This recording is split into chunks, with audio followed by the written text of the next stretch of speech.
in my experience, which is like a decade of doing this, thousands of estranged adult children, I think that if you have no contact with this person, I think that if you have no contact with your estranged adult child, it is likely because the contact in the past has not gone well.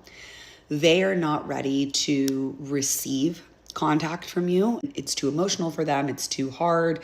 It's too triggering, or they just feel like they can't be receptive right now because they're too angry and upset, or they need to work through what they want.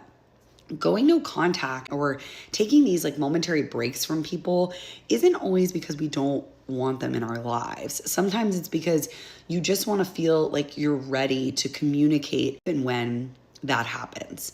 But I do notice, and I understand why this is, that parents who are estranged have really a fixation on needing to be able to have contact with their child. They think that is how they're going to convince them. If they could just see me and talk to me, they would want to have a relationship with me again.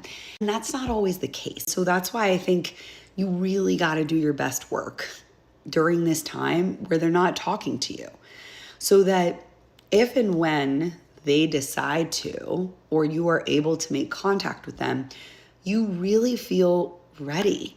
So a lot of the repair work actually happens before you have a conversation with them, before you try to engage contact. Because if someone has cut contact with me, I want to make sure that the next time I talk to them, I really know what went wrong between us. I've got these really good, healthy communication skills built up that I may not have had before. So I know how to listen actively. I know how to validate.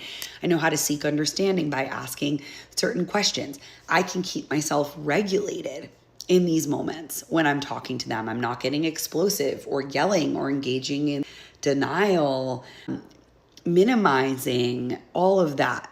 This is all stuff that we learn on our own, that you can do in therapy by reading books, watching videos like this, engaging in other relationships that have the level of tolerance and capability to handle this type of work. You can do all of that without talking to your adult child. So sometimes it's not about how can I get them to talk to me? How can I get back in contact with them? How can I get them to answer me?